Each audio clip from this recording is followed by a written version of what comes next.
Call അല്ലെങ്കിൽ ഒരു text message വരണമെന്ന് അത്രയും ആഗ്രഹിച്ച് അങ്ങനെ ഒരു ഏങ്ങിക്കൊണ്ടിരിക്കുന്നവർക്കൊക്കെ വിത്തിൻ മിനിറ്റ്സിൽ തന്നെ വർക്കായിട്ടുണ്ട്. ലവേഴ്സിന് വേണ്ടി യൂസ് ചെയ്യാം, റിലേഷൻഷിപ്പിന് വേണ്ടി യൂസ് ചെയ്യാം, അല്ലെങ്കിൽ നിങ്ങളുടെ ഒരു ഫ്രണ്ടിൻ്റെ മെത്തേഡ് നിങ്ങൾക്ക് ഓർക്കാവില്ല. നിങ്ങൾ ചെയ്യേണ്ട ഫ്രണ്ട്സ്, ഞാൻ ഷൈനി. ഞാൻ ഇന്ന് പറയാൻ പോകുന്ന ലവേഴ്സിന്, അതുപോലെ റിലേഷൻഷിപ്പിൽ അങ്ങനെ എന്തെങ്കിലും ഒരു പ്രോബ്ലം ആയിരിക്കുന്നവർക്ക് ഒരു കോൾ അല്ലെങ്കിൽ ഒരു ടെക്സ്റ്റ് മെസ്സേജ് വരണമെന്ന് അത്രയും ആഗ്രഹിച്ച് അങ്ങനെ ഒരു ഏങ്ങിക്കൊണ്ടിരിക്കുന്നവർക്കൊക്കെ ഈ മെത്തേഡ് വളരെ യൂസ്ഫുൾ ആയിരിക്കും. അങ്ങനെയുള്ളൊരു മെത്തേഡാണ് ഞാൻ ഇന്ന് പറയാൻ പോകുന്നത്. ഇത് തീർച്ചയായും വർക്കാവും. ചിലർക്കൊക്കെ വിത്തിൻ മിനിറ്റ്സിൽ തന്നെ വർക്കായിട്ടുണ്ട്. ചിലർക്ക് 24 hours ആവും, ചിലർക്ക് 2 ദിവസം എടുക്കാം, മാക്സിമം 2 ദിവസം എടുക്കാം. അത് നിങ്ങൾ എങ്ങനെ ചെയ്യുന്നുവോ അതിനനുസരിച്ചിരിക്കും. ഇത് ആർക്ക് വേണ്ടി വേണമെങ്കിലും യൂസ് ചെയ്യാം. ലവേഴ്സിന് വേണ്ടി യൂസ് ചെയ്യാം, റിലേഷൻഷിപ്പിന് വേണ്ടി യൂസ് ചെയ്യാം, അല്ലെങ്കിൽ നിങ്ങളുടെ ഒരു ഫ്രണ്ടിൻ്റെ കോളാണ് വരണമെന്ന് നിങ്ങൾ ആഗ്രഹിച്ചിരിക്കുന്നതെങ്കിൽ അവർക്ക് വേണ്ടി യൂസ് ചെയ്യാം, അല്ലെങ്കിൽ നിങ്ങളുടെ ഫാമിലിയിൽ ആരുമായിട്ടെങ്കിലും എന്തെങ്കിലും ഒരു ഈഗോ ക്ലാഷോ എന്തെങ്കിലും വന്ന് നിങ്ങൾ സംസാരിക്കാതെ ഇരിക്കുന്നുണ്ടാവാം, അവരിൽ നിന്നൊരു കോൾ വരണമെന്ന് നിങ്ങൾ പ്രതീക്ഷിക്കുകയാണെങ്കിൽ അവർക്ക് വേണ്ടി ഇത് ചെയ്യാം. ഈ മെത്തേഡ് ചെയ്യുന്നവർ തീർച്ചയായും അവരുമായിട്ടൊരു കണക്ഷൻ ഉണ്ടാവണം. അതായത് ഇതിനു മുമ്പ് നിങ്ങൾ അവരോട് ഒന്നുകിൽ സംസാരിച്ചിരിക്കണം, അല്ലെങ്കിൽ ഫോണിൽ കൂടി സംസാരിച്ചിരിക്കണം, അതോ അല്ലെങ്കിൽ ഒരു ചാറ്റ് എങ്കിലും നിങ്ങൾ ചെയ്തിരിക്കണം. അങ്ങനെയുള്ളവർക്കെല്ലാം ഈ മെത്തേഡ് യൂസ് ചെയ്യാം. എന്നാൽ മാത്രമേ അവരെ അട്രാക്ട് ചെയ്യാൻ പറ്റുകയുള്ളൂ. മേ ബി നിങ്ങളും അവരും തമ്മിൽ ഒരു വഴക്കെന്തെങ്കിലും നടന്ന് നിങ്ങൾ തന്നെ മേ ബി സംസാരിക്കാതെ ഇരിക്കുന്നുണ്ടാവാം. അപ്പോൾ നിങ്ങൾക്കൊരു കോൾ വരണമെന്ന് നിങ്ങൾ ആഗ്രഹിക്കുകയാണെങ്കിൽ കൂടെ ഇങ്ങനെ യൂസ് ചെയ്യാം. പിന്നെ നിങ്ങൾക്കൊരാളെ ഇഷ്ടമായിരിക്കാം, നിങ്ങൾക്ക് അവരെ അറിയുകയും ചെയ്യുമായിരിക്കാം. എന്നാൽ അവർക്ക് നിങ്ങളെ അറിയാതെയും ഇഷ്ടമില്ലാതെയും ഇരിക്കുകയാണെങ്കിൽ ഈ മെത്തേഡ് നിങ്ങൾക്ക് ഓർക്കാവില്ല. നിങ്ങൾ ചെയ്യേണ്ട, ടൈം വേസ്റ്റ് ചെയ്യേണ്ട. ഈ മെത്തേഡ് ചെയ്യുമ്പോൾ നിങ്ങൾ ഒന്നുകിൽ കോൾ അല്ലെങ്കിൽ ടെക്സ്റ്റ് മെസ്സേജ്, ഇതിൽ രണ്ടിലേതെങ്കിലും ഒന്ന് സെലക്ട് ചെയ്തിരിക്കണം. ഇത് രണ്ടും കൂടെ കൂട്ടി മിക്സ് ചെയ്യരുത്. ഈ കാര്യത്തിൽ ഒരു ക്ലാരിറ്റി വേണം. നിങ്ങൾ കോളാണോ ചെയ്യാൻ ആഗ്രഹിക്കുന്നത് ഇല്ല മെസ്സേജ് ആണോ എന്ന് നന്നായിട്ട് വ്യക്തമായിട്ട് തീരുമാനിച്ചുറപ്പിച്ചിട്ട് ഇത് ചെയ്യാനിരിക്കുക. ഫസ്റ്റ് ചെയ്യാൻ പോകുന്നത് കോളാണ്. അപ്പോൾ നിങ്ങൾ ഇതിനു മുമ്പ് അവരോട് സംസാരിച്ചിരിക്കും, എന്നാൽ ഇപ്പോൾ ഇടയിൽ എന്തോ ഒരു പ്രശ്നമോ വഴക്കോ ഇല്ല ഈഗോ ക്ലാഷോ ഒക്കെ വന്ന് നിങ്ങളിപ്പോൾ ബ്രേക്കപ്പ് ആയിരിക്കാം. അപ്പോൾ അങ്ങനെയുള്ള വ്യക്തികൾ കോളാണ് വരാൻ ആഗ്രഹിക്കുകയാണെങ്കിൽ എങ്ങനെ ചെയ്യേണ്ടതെന്ന് നോക്കാം. അപ്പോൾ നിങ്ങൾ ഇതിനായിട്ട് ഒരു ശാന്തമായ സ്ഥലം, യാതൊരുവിധ ഡിസ്റ്റർബൻസും ഇല്ലാത്ത സ്ഥലം തിരഞ്ഞെടുക്കുക. എന്നിട്ട് അവിടെ പോയിരുന്ന് ഒന്ന് ബ്രീത്ത് ഇൻ ബ്രീത്ത് ഔട്ട് ചെയ്യുക. ഒരിക്കലും നിങ്ങൾ എന്ത് മെത്തേഡ് ചെയ്യുകയാണെങ്കിലും കരഞ്ഞുകൊണ്ടോ ഫീൽ ചെയ്തുകൊണ്ടോ അവരെക്കുറിച്ച് ടെൻഷൻ ആയിക്കൊണ്ടോ സ്ട്രെസ്സിലോ ചെയ്യരുത്. അത് വർക്കൗട്ട് ആവില്ല. സോ നിങ്ങൾ ശാന്തമാവേണ്ടത് വളരെ ഇമ്പോർട്ടൻ്റ് ആണ്. അതിനായിട്ട് നിങ്ങളൊരു 5 to 10 പ്രാവശ്യമെങ്കിലും ബ്രീത്ത് ഇൻ ബ്രീത്ത് ഔട്ട് ചെയ്യുക. പതിയെ ശ്വാസം ഉള്ളിലോട്ട് എടുക്കുക, പതിയെ പുറത്തോട്ട് വിടുക. അങ്ങനെ ഒരു 10 പ്രാവശ്യമെങ്കിലും ചെയ്യുക. അപ്പോൾ തന്നെയാണ് നിങ്ങളൊന്ന് ശാന്തമാവും. നിങ്ങൾക്ക് ശാന്തമായി നിങ്ങൾ എന്ന് ഉറപ്പ് വരുത്തിയതിന് ശേഷം മാത്രം ചെയ്യുക. അല്ലെങ്കിൽ ഇവിടെ ഈ തൊണ്ടയുടെ ഭാഗത്തായി നിങ്ങളുടെ ശ്വാസത്തെ കുറച്ച് നേരം ശ്രദ്ധിച്ചിരിക്കുക. അപ്പോൾ നിങ്ങൾ റിലാക്സ്ഡ് ആകും. നിങ്ങൾ റിലാക്സ്ഡ് ആയതിനു ശേഷം മാത്രം ചെയ്യുക. ഇത് നിങ്ങൾക്ക് 3 രീതിയിൽ ചെയ്യാം. ഇതിൽ ഞാൻ പറയാൻ പോകുന്ന ഈ 3 രീതിയിൽ നിങ്ങൾക്ക് ഏതാണോ ബെറ്റർ എന്ന് തോന്നുന്നത് അത് നിങ്ങൾ ചൂസ് ചെയ്യുക. അത് നിങ്ങളുടെ ഇഷ്ടമാണ്.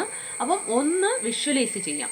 അതായത് നിങ്ങൾ ഇതിനു മുമ്പ് അവരോട് പല പ്രാവശ്യം സംസാരിച്ചിരിക്കും. ഇപ്പോഴാണല്ലോ ബ്രേക്കപ്പ് ആയത്. അപ്പോൾ അതിനു മുമ്പേ നിങ്ങൾ സംസാരിക്കുമ്പോൾ വളരെ സ്നേഹത്തോടെയും സന്തോഷത്തോടെയൊക്കെ സംസാരിക്കുമ്പോഴുള്ള ഫീലിംഗ് ആണ് ഇവിടെ കൊണ്ടുവരേണ്ടത്. അത് നിങ്ങൾക്ക് വിഷ്വലൈസ് ചെയ്യാം. അപ്പോൾ ചിലർക്കൊക്കെ വിഷ്വലൈസ് ചെയ്യാൻ ബുദ്ധിമുട്ടായിരിക്കും, ചിലർക്ക് വിഷ്വലൈസ് ചെയ്യുന്നതായിരിക്കും വളരെ ബെറ്റർ ആയിട്ട് തോന്നുക, ചിലർക്ക് വിഷ്വലൈസ് ചെയ്യുന്നത് കഷ്ടമായിട്ടിരിക്കും.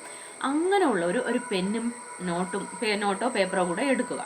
എന്നിട്ട് ആ ഫീലിങ്സ് എഴുതുക. അപ്പോൾ അങ്ങനെയുള്ളവർ ഇങ്ങനെ വന്നിരിക്കുന്നതിന് മുമ്പ് പെന്നും നോട്ട്ബുക്കും കൂടെ കയ്യിൽ കരുതുക. അടുത്ത സ്റ്റെപ്പ് എന്ന് പറയുന്നത് സെൽഫ് ടോക്ക് ചെയ്യുക.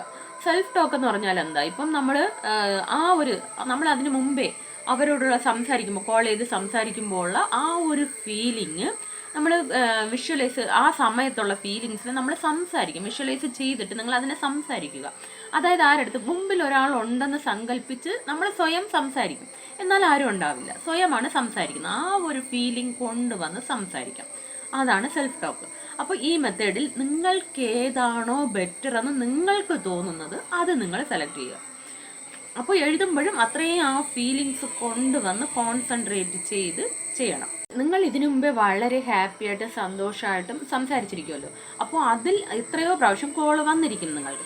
അപ്പോൾ നിങ്ങൾക്ക് ആ കോൾ വന്നതിൽ വച്ച് ഏറ്റവും സന്തോഷവും സ്നേഹവും അത്രയും ഒരു ഇഴുകിച്ചേർന്ന് അത്രയും ഒരു ഹാപ്പി മൊമെൻറ്റ്സ് വന്ന ഒരു കോൾ ഉണ്ടാവില്ലേ, ആ കോള് നിങ്ങൾ സെലക്ട് ചെയ്യുക. എന്നിട്ട് അതേ ഫീലിങ്സ് നിങ്ങൾ കൊണ്ടുവരണം. ആ വ്യക്തിയെക്കുറിച്ച് ഓർക്കുമ്പോൾ നിങ്ങൾക്ക് സ്നേഹവും സന്തോഷവും ലവും മാത്രമേ വരാവൂ. അതായത് അത്രയും ഒരു ലവ് ഫീലിംഗ് മാത്രമേ വരാവൂ. അതുകൊണ്ടാണ് നിങ്ങളോട് ബ്രീത്ത് ഇൻ ബ്രീത്ത് ഔട്ട് ചെയ്ത് ശാന്തമായിട്ട് മാത്രം ചെയ്യൂ എന്ന് പറയുന്നത്. കാരണം നമ്മളിതിപ്പം ഇതിനു മുമ്പ് നിങ്ങൾ മേ ബി വഴക്കായി ഇപ്പോൾ ബ്രേക്കപ്പ് ആയിട്ടായിരിക്കാം നിങ്ങളിത് ചെയ്യാൻ പോകുന്നത്. അപ്പോൾ ആ ഒരു ഫീലിംഗ് ഇവിടെ വരാൻ പാടില്ല. നിങ്ങൾ ഇതിനു മുമ്പ് അത്രയും സന്തോഷമായ ആ കോളാണ് നിങ്ങൾ വിഷ്വലൈസ് ചെയ്യേണ്ടത്. ആ ഫീലിംഗ് ആണ് നിങ്ങൾ കൊണ്ടുവരേണ്ടത്. സോ ഈ മെത്തേഡ് ചെയ്യാൻ നിങ്ങൾ ഇരിക്കുമ്പോൾ ഇങ്ങനെ ബ്രീത്ത് ഇൻ ബ്രീത്ത് ഔട്ടൊക്കെ ചെയ്യുമ്പോൾ അവരെക്കുറിച്ച് ഓർക്കുമ്പോൾ തന്നെ ഒരു ലവ് ഫീലിംഗ് ആയിരിക്കും തോന്നണം. പിന്നെ നിങ്ങൾ അവരെക്കുറിച്ച് ഓർക്കുമ്പോൾ തന്നെ ഇങ്ങനെ ബട്ടർഫ്ലൈസ് പറക്കണം. ആ ഒരു അത്രയും ഒരു റൊമാൻറ്റിക് ആയിട്ട് നിങ്ങൾ ഇരുന്നിരിക്കുമല്ലോ തുടക്കത്തിൽ. അത് റിലേഷൻഷിപ്പിലായാലും ലവിലായാലും എന്തായാലും ഒരു സമയം അങ്ങനെ ഒരുക്കുമല്ലോ. ആ ഫീലിംഗ് നിങ്ങൾ കൊണ്ടുവരണം. അത് നിങ്ങൾ വിഷ്വലൈസ് ചെയ്യുക. ഇല്ല എഴുതുന്നവർ ആ ഫീലിംഗ് കൊണ്ടുവന്ന് ആ സമയം ബ്രീത്ത് ഇൻ ബ്രീത്ത് ഔട്ട് ചെയ്തിട്ട് ശാന്തമായിട്ട് അങ്ങനെ ആ ഫീലിംഗ് അതിൽ കോൺസെൻട്രേറ്റ് ചെയ്ത് എഴുതുക. എക്സാമ്പിൾ, ഞാനിപ്പോൾ ഒരു പേഴ്സണെ തിരഞ്ഞെടുക്കുന്നു. അയാളിൽ നിന്ന് എനിക്കൊരു കോൾ വന്നു. ഇതിനു മുമ്പ് അയാളും ഞാനും തമ്മിൽ ഒരു വഴക്കുണ്ടായി. 2 ദിവസം ഞാൻ ഫുള്ളായിട്ട് സംസാരിച്ചില്ല, ഞാനും അദ്ദേഹം സംസാരിച്ചില്ല. അപ്പോൾ തീർച്ചയായിട്ടും ഒരു ഫീലിങ്ങും ഒരു എക്സ്പെക്റ്റേഷനും ഒക്കെ ഇരിക്കും. ഒരു കോള് കോള് വരുമോ എന്നൊരു എക്സ്പെക്റ്റേഷനൊക്കെ ഇരിക്കും. എന്നിട്ട് കോള് വന്നില്ല. 3ാമത്തെ ദിവസം അടുത്ത ദിവസം ആയപ്പോഴേക്കും ഞാൻ കരുതുന്നു ഞാൻ ഫോൺ ചെയ്യാം, അദ്ദേഹത്തെ ഫോൺ ചെയ്താലോ എന്ന് വിചാരിക്കുന്നു. അപ്പോൾ നോക്കി പെട്ടെന്ന് അയാളിൽ നിന്നൊരു ഫോൺ വരുന്നു. അപ്പോൾ എങ്ങനെ ഇരിക്കും? അങ്ങനെ ഞാൻ സന്തോഷം കൊണ്ട് തുള്ളിച്ചാടി. എന്നിട്ട് അങ്ങനെ ഫോൺ എടുക്കുന്നു, ഞാൻ കാതിൽ വയ്ക്കുന്നു. ഉടനെ അദ്ദേഹം എന്നോട് ചോദിക്കുന്നു, എങ്ങനെ ഇരിക്കുന്നു, സുഖാണോ എന്ന് ചോദിക്കുന്നു. അപ്പോൾ ഞാൻ ഉടനെ ചോദിച്ചു, എന്തുകൊണ്ട് എന്നെ ഇതുവരെ വിളിച്ചില്ല എന്ന് ഞാൻ ചോദിക്കുന്നു. അങ്ങനെ ഞാനും അദ്ദേഹവും സംസാരിക്കുന്നു. അപ്പോൾ അദ്ദേഹത്തിൻ്റെ ഓരോ വാക്കുകൾ എനിക്ക് അങ്ങനെ എന്ത് പറയാം, ഒരു തേൻമഴ പോലെയാണ് എൻ്റെ ചെവികളിൽ വീഴുന്നത്. അങ്ങനെ ഞങ്ങൾ വളരെ ഹാപ്പി ആയിട്ട് സംസാരിക്കുന്നു. എൻ്റെ മുഖം അത്രയും ഡള്ളായിട്ടിരുന്ന എൻ്റെ മുഖം പിന്നീട് ഒരു സൂര്യൻ ഉദിച്ചതുപോലെ പ്രകാശമായി. കട്ട് ചെയ്യുന്നു. എൻ്റെ ചുറ്റിയിരിക്കുന്നവരൊക്കെ ചോദിക്കുന്നു, ഇത്രയും ഹാപ്പി ആയിട്ടിരിക്കാൻ ആ കോളിൽ അങ്ങനെ എന്താണ് വന്നതെന്ന് എന്നോട് എല്ലാവരും ചോദിക്കുന്നു. ആ ദിവസം മുഴുവൻ ഞാൻ നല്ല ഹാപ്പിയായി എൻജോയ് ചെയ്തിരിക്കുന്നു. അപ്പോൾ ഇത് ഞാൻ ഒരു എക്സാമ്പിളിന് പറഞ്ഞതാണ്. ഇതുപോലെ നിങ്ങൾക്ക് വിഷ്വലൈസ് ചെയ്യാം. അതായത് നിങ്ങൾക്ക് ഇതിനു മുമ്പ് ഉണ്ടായിരിക്കുമല്ലോ ഇങ്ങനത്തെ അനുഭവങ്ങൾ, അത് നിങ്ങൾക്ക് വിഷ്വലൈസ് ചെയ്യാം. ഇല്ലെങ്കിൽ ഇതുപോലെ നിങ്ങൾക്ക് സെൽഫ് ടോക്ക് ചെയ്യാം. അല്ലെങ്കിൽ ആ ഇത്രയും ഫീലിങ്സ് കൊടുത്ത് എഴുതുക. നിങ്ങൾക്ക് എന്താണോ ഫീൽ ആകുന്നത് അത് എഴുതുക. ഞാൻ പറഞ്ഞത് ഒരു എക്സാമ്പിളിനാണ്. എന്നിട്ട് ആ കോള് വരുമ്പോൾ നിങ്ങളുടെ റിയാക്ഷൻ എങ്ങനെ ഇരിക്കും, അവരുടെ റിയാക്ഷൻ എങ്ങനെ ഇരിക്കും, ഇതെല്ലാം നിങ്ങൾ ഇമാജിൻ ചെയ്യുക. ഇതേ പ്രോസസ്സ് തന്നെയാണ് നല്ല ക്ലിയർ ആയിട്ട് വ്യക്തമായിട്ട് വിഷ്വലൈസ് ചെയ്ത് അത് അത്രയും ഫീലിങ്സ് കൊടുത്ത് കോൺസെൻട്രേറ്റ് ചെയ്ത് എഴുതുക. സെൽഫ് ടോക്ക് ചെയ്യണമെങ്കിൽ അങ്ങനെ ചെയ്യുക, കോള് വിഷ്വലൈസ് ചെയ്യണമെങ്കിൽ അങ്ങനെ ചെയ്യുക. ഇനി അവരിൽ നിന്ന് നിങ്ങൾ ടെക്സ്റ്റ് മെസ്സേജ് ആണ് പ്രതീക്ഷിക്കുന്നതെങ്കിൽ, അതായത് ഇതുവരെ നിങ്ങൾ അവരോട് സംസാരിച്ചിട്ടില്ല, എപ്പോഴും ചാറ്റിംഗ് വഴിയാണ് നിങ്ങളുടെ ഒരു റിലേഷൻഷിപ്പ് ഇരുന്നതെങ്കിൽ, നിങ്ങൾക്ക് ഇതിനു മുമ്പ് വന്ന മെസ്സേജ്, നിങ്ങൾ ഇത്രയും ഹാപ്പി ആയിട്ടിരുന്ന സമയത്ത് ധാരാളം മെസ്സേജസ് ചെയ്തിരിക്കുമല്ലോ. ആ സമയത്ത് നിങ്ങൾക്ക് വന്ന ടെക്സ്റ്റ് മെസ്സേജിൽ ഏറ്റവും ഹാപ്പി ആയിട്ടും നിങ്ങൾ എൻജോയ് ചെയ്ത് വളരെ സന്തോഷമായിട്ടും സ്നേഹമായിട്ടും ഇരുന്ന ആ മെസ്സേജ് നിങ്ങൾ സെലക്ട് ചെയ്യുക. അപ്പോൾ നിങ്ങളുടെ ഫീലിംഗ് എങ്ങനെ ഇരുന്നു, നിങ്ങളുടെ റിയാക്ഷൻ എന്തായിരുന്നു, അയാളുടെ റിയാക്ഷൻ എന്തായിരുന്നു, നിങ്ങൾ എങ്ങനെയാണ് റിപ്ലൈ ചെയ്തത്, അയാൾ എങ്ങനെയാണ് റിപ്ലൈ ചെയ്തത്, ആ ഫീലിംഗ് അങ്ങനെ കൊണ്ടുവരിക. എന്നിട്ട് അതിനെ നിങ്ങൾ വിഷ്വലൈസ് ചെയ്യുക. എഴുതുകയാണെങ്കിൽ അത്രയും ഫീലിംഗ് കൊടുത്ത് കോൺസെൻട്രേറ്റ് ചെയ്ത് എഴുതുക, അല്ലെങ്കിൽ സെൽഫ് ടോക്ക് ചെയ്യുക. അപ്പോൾ നിങ്ങൾ ഇങ്ങനെ ആ ഫീലിംഗ് കൊടുത്ത് ചെയ്യുമ്പോൾ ആ വൈബ്രേഷൻ ടെലിപ്പതി വഴി അവരിലേക്ക് പോവുകയും അവർ നിങ്ങൾക്ക് അനുകൂലമായി നിങ്ങളെ കോൾ ചെയ്യണമെന്ന് അവർക്കൊരു ചിന്ത വരികയും അവർ നിങ്ങളെ കോൾ ചെയ്യുകയും ചെയ്യും. അതാണ് ഇതിൻ്റെ ടെക്നിക്ക്. പിന്നെ ഇത് എത്ര ടൈം ചെയ്യണമെന്ന് പറയുകയാണെങ്കിൽ, എൻ്റെ അഭിപ്രായത്തിൽ ഇതൊരു 68 സെക്കൻഡ് ചെയ്യുന്നതായിരിക്കും നല്ലത്. നമ്മളൊരു 68 സെക്കൻഡ് മാനിഫെസ്റ്റേഷൻ മെത്തേഡ് നമ്മൾ ഇട്ടിട്ടുണ്ട്. അത് ധാരാളം പേർക്ക് റിസൾട്ട് കിട്ടിയെന്ന് കമൻസിലൊക്കെ അറിയിച്ചായിരുന്നു. വിത്തിൻ മിനിറ്റ്സിൽ കിട്ടിയവരും ഉണ്ട്. അപ്പോൾ അതാണ് ഞാൻ പ്രിഫർ ചെയ്യുന്നത്. നിങ്ങൾക്ക് വേണമെങ്കിൽ 68 സെക്കൻഡ് ആയിട്ട് എനിക്ക് തീർന്നില്ല, എനിക്ക് ഇനിയും കുറച്ചുകൂടെ വേണമെന്ന് വിചാരിക്കുകയാണെങ്കിൽ നിങ്ങൾക്ക് ചെയ്യാം. പക്ഷേ നിങ്ങൾ കൂടുതൽ സമയം എടുത്ത് ചെയ്യുമ്പോൾ അതിനിടയിൽ കയറി നിങ്ങൾക്ക് ഡൗട്ടും പേടിയും വരാനുള്ള സാധ്യതയുണ്ട്.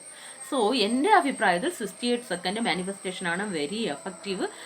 അത് ചെയ്യുന്നതായിരിക്കും നല്ലത്. ഇങ്ങനത്തെ കാര്യങ്ങൾക്ക് അത് ചെയ്യുന്നതായിരിക്കും നല്ലത്. മറ്റുള്ള കാര്യങ്ങൾക്കൊക്കെ വേറെ മെത്തേഡ്, പല ടെക്നിക്സും ഉണ്ട്. ഇതിൽ 68 സെക്കൻഡ് മാനിഫെസ്റ്റേഷൻ മെത്തേഡ് എൻ്റെ ചാനലിന് ഡീറ്റെയിൽഡ് ആയിട്ട് ഇട്ടിട്ടുണ്ട്. അത് കാണാത്തവർ അതിന് ലിങ്ക് ഞാൻ ഡിസ്ക്രിപ്ഷനിൽ കൊടുത്തിട്ടുണ്ട്, അത് പോയി കാണുക. അപ്പോൾ നിങ്ങൾക്ക് കൂടുതൽ വ്യക്തമായിട്ട് മനസ്സിലാവും. അപ്പോൾ എന്നിട്ട് അത് ട്രൈ ചെയ്യുക. അപ്പോൾ നിങ്ങളൊരു അലാം സെറ്റ് ചെയ്ത് വെച്ചിട്ട് നിങ്ങൾക്ക് ചെയ്യാവുന്നതാണ്. ഒരു 68 സെക്കൻഡ് അലാം സെറ്റ് ചെയ്ത് വെച്ചിട്ട് ചെയ്യുക. ഇത് തീർച്ചയായിട്ടും റിസൾട്ട് കിട്ടും. ധാരാളം പേർക്ക് റിസൾട്ട് കിട്ടിയതാണ്. പിന്നെ ഇത് ചെയ്തിട്ട് തീർച്ചയായിട്ടും നിങ്ങൾ അതിനെ ക്ലോസ് ചെയ്യുക. ആ ബുക്കാണെങ്കിൽ ആ ബുക്കിനെ ക്ലോസ് ചെയ്ത് വയ്ക്കുക. മാനിഫെസ്റ്റേഷനെ മറക്കുക.